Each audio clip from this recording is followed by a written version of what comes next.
Such exhortations and threats show sufficiently clearly that the King's Council realized the shame which it imposed upon the commander of the Salle.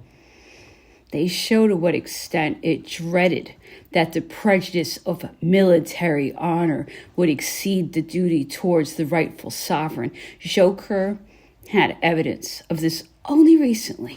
As to the former, he had forgotten its laws. This man who, for his successes at the tribunate in Joseph's house for the Senate, but especially for the provisional government, had been promoted lieutenant general on October 25th, 1814, so that having regard to this special ability, Joker had taken complete control of the whole matter.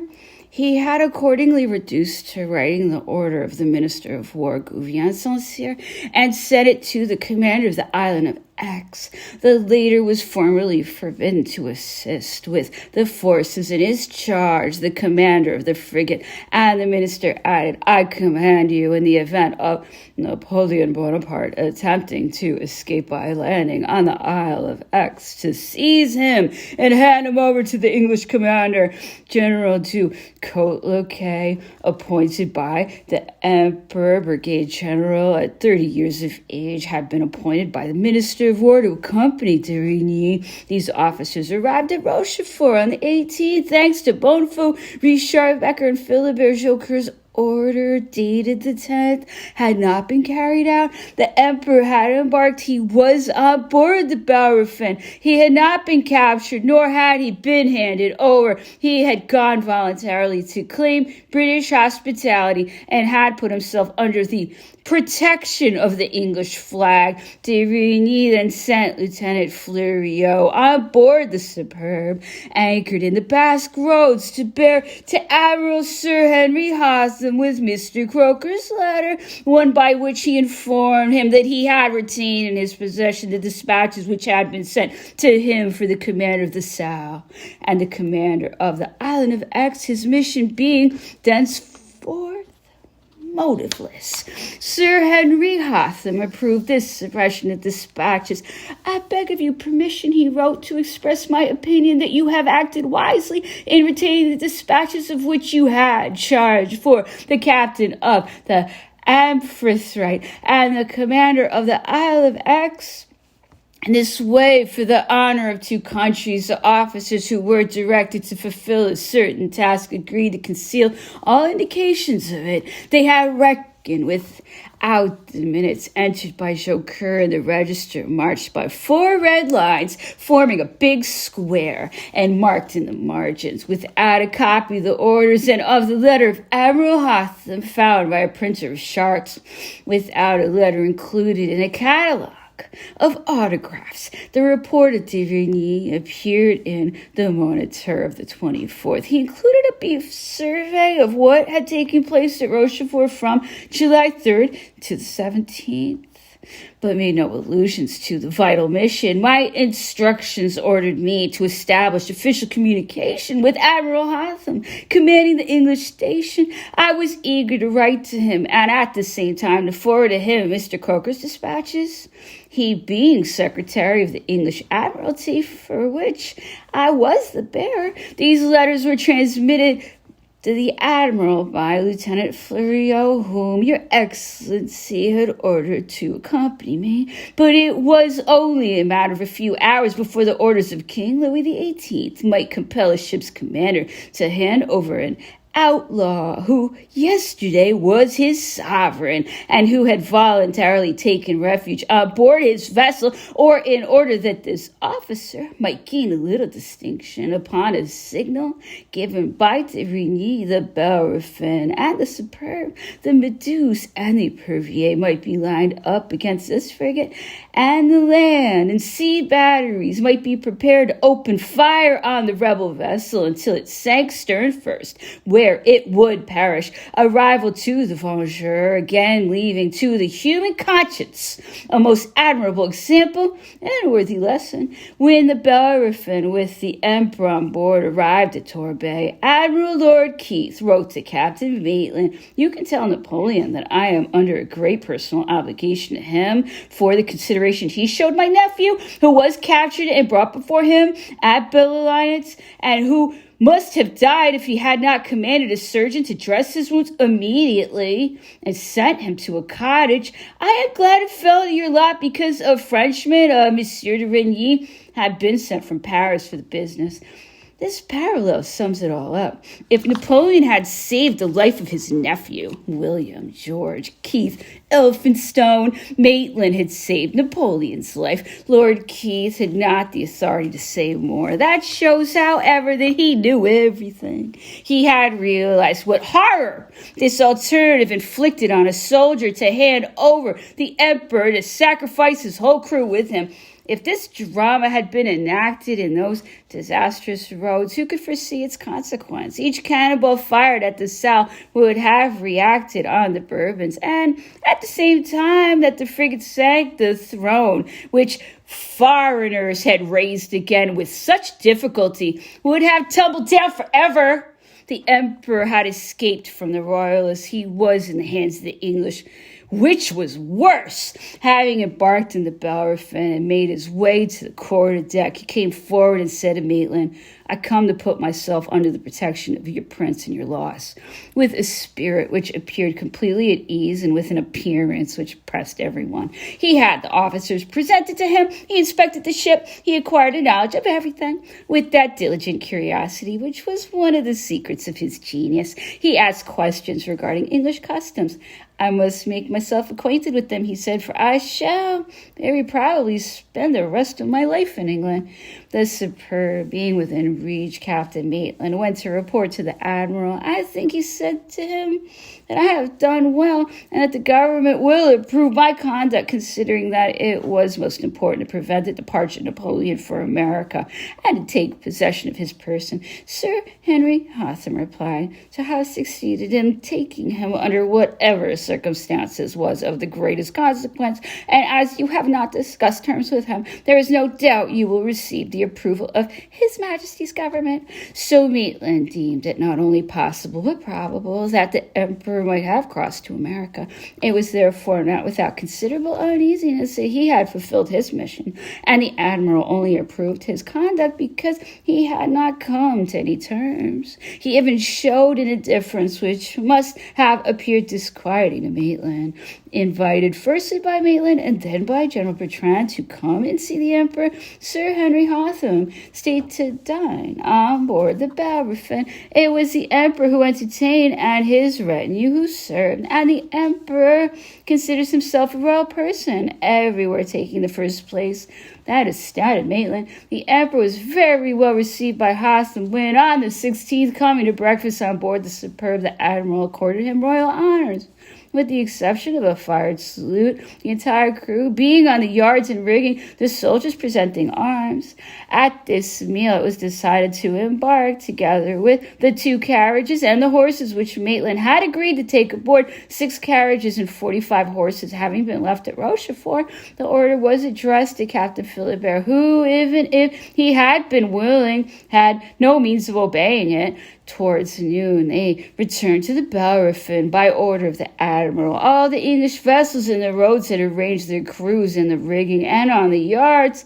Who would have thought that such honor would have been paid to a prisoner and not to a royal guest? Immediately they were on board. Anchor was weighed, the Bellerophon accompanied by the Myrmidon, on which were embarked the people of Suite who could not be accommodated on the former made for Torbay, where an officer of the Superb and one of the Bellerophon were to take the post to be sent to Plymouth and to send to Admiral Lord Keith the dispatches of Hotham and Maitland. The crossing was beautiful but long. The Bellerophon did not reach Dartmouth until the 24th. The emperor, persisting in his hopes, asked innumerable questions concerning the manners, customs, and laws of England, and often repeated what he had said the first day he went on board, knowing that he must acquire all possible information on these subjects so as to be able to conform with them, since he would probably end his days among the English.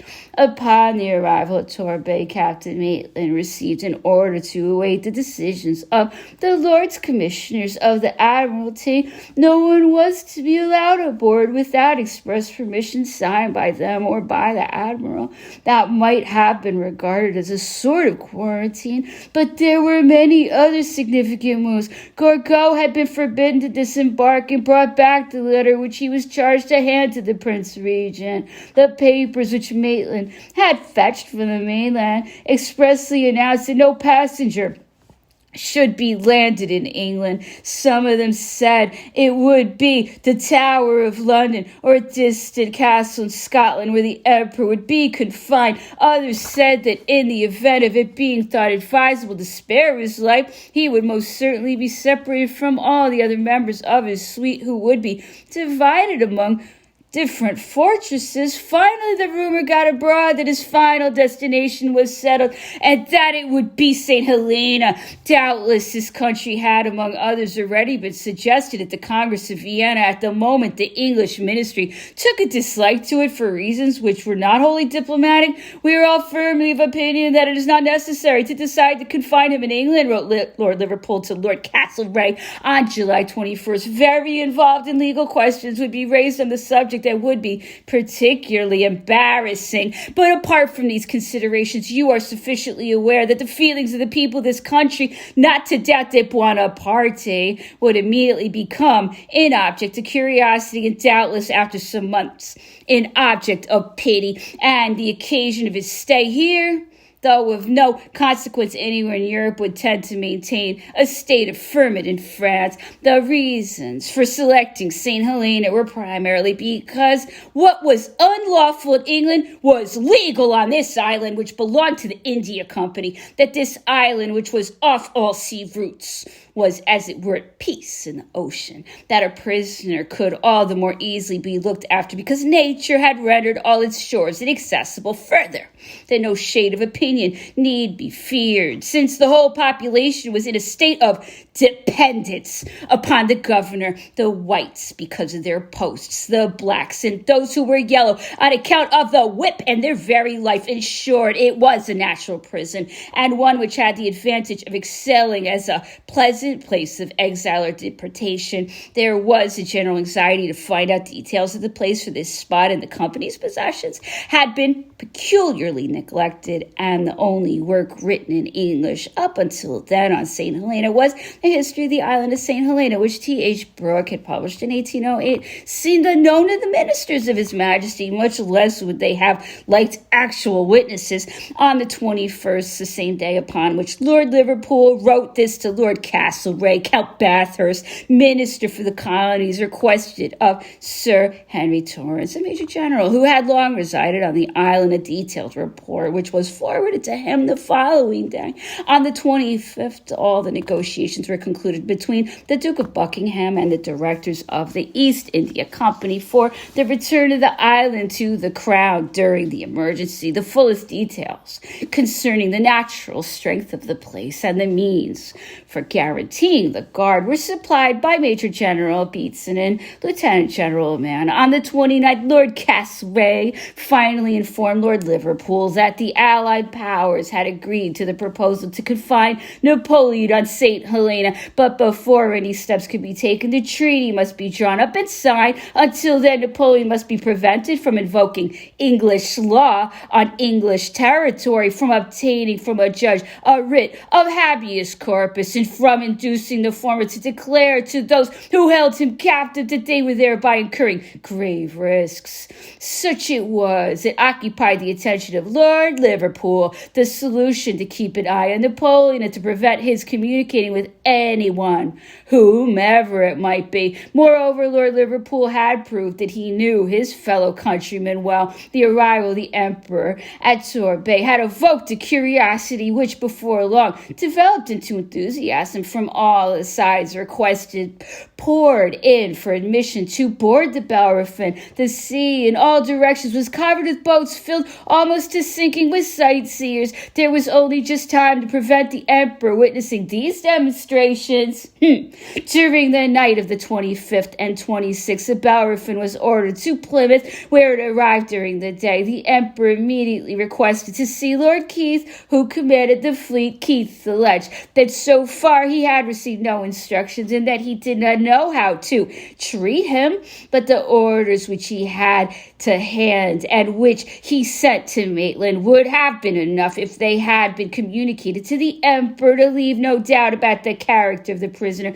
to be committed to his charge. Forbid all on the ship to hold communication with the mainland. Forbid all on board to permit the barks nearer than a cable's length, or to allow them to approach near or hover around 2 frigates, the Liffey and the Eurotas, to anchor on each side of the Bellerophon to prevent the escape of Napoleon, and marines and soldiers to maintain watches as though in the midst of an enemy. The same evening, patrol boats with sailors firing rounds of shots dispersed the smaller vessels of sightseers. On the 27th, by order of the Lord Commissioners of the Admiralty, officers of the Emperor's retinue below the rank of general were taken off the Bellerophon to travel in the Liffey and the Myrmidon. It was ordered that Napoleon be regarded and treated like an army officer of general's rank and be accorded that title when addressed.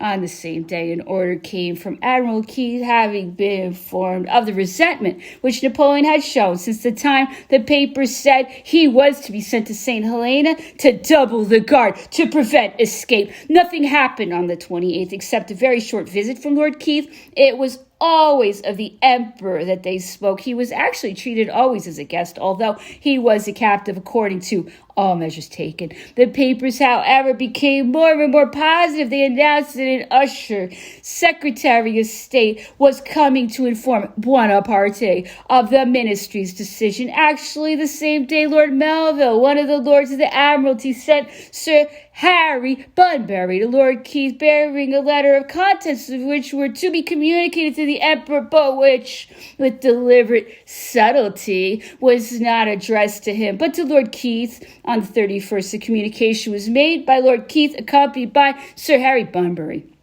My lord, as it may be to the interest of General Bonaparte to be informed without further delay of the decisions of the British government regarding him, your lordship is free to impart to him the information contained in this letter. It would be incompatible with our duty towards this country and towards the allies of his majesty if we were to leave General Bonaparte the means of disturbing anew the peace of Europe and of renewing all the disasters of war. It is therefore necessary that his personal freedom be restricted to the extent of securing our first and paramount object. The island of St. Helena has been chosen for his future residence. The climate there is healthy, and its natural position will admit of his being treated with more indulgence than would be compatible with adequate security elsewhere. Of the people who have been conveyed to England with General Bonaparte, he will be allowed to choose, with the exception of Generals Savary and Lalemant, 3 officers who, with the surgeon, will receive permission to accompany him to St. Helena. 12 domestic servants, including the officers' servants, will also be allowed. It must be clearly understood that all these individuals will be liable to restrictions during their service with him and their residence at St. Helena, and that they will not be permitted to leave without the permission of the English government. Rear Admiral Sir George Cockburn, who was Commander-in-Chief at the Cape of Good Hope, will convey General Bonaparte and his suite to St. Helena and will receive detailed orders concerning the performance of this duty. Sir George Cockburn will probably be ready to embark in a few days. It is therefore desirable that General Bonaparte should choose without delay those who are to accompany him. The emperor endured the shock without showing his feelings before Keith and Bunbury, but he afterwards protested most strongly and wrote the Prince Regent a new letter which Maitland took during the afternoon to Lord Keith, who sent it immediately to London. In it, the emperor said, I am the guest of England. I came to this country on the English ship, the Bellerophon, after imparting to the captain the contents of the letter which I wrote to the Prince Regent as receiving from the former the assurance that his instructions directed him to receive me on board and to convey me with my suite to England. If I asked him, Admiral Hotham has since repeated the same assertions to me from the moment I was voluntarily received on the Bellerophon. I put myself under the protection of the laws of your country. I desire to live at liberty in the interior of England under the protection and supervision of its laws, and I am prepared to accept the arrangements and measures which may be considered proper. I desire to hold no communication with France, nor to interfere in politics. I put my confidence in the honor of the Prince Regent and the protection of the laws of your country. No reply came to this letter. No reply was possible. Besides, that it was the desire of the British ministers that it should be so, for they had had no warning to consider the question of legality, to which, anyway, they were indifferent. The question of legality remained the more embarrassing, for this appeal to the laws, if repeated often enough, could make itself effective, and in England it appeared to be of some consequence. On the 28th, the emperor, pressed by all he had heard, dictated to Les Cazes a proper document to serve as a basis for the lawyers to discuss and defend his rightful political position. Means were found to get it to the mainland.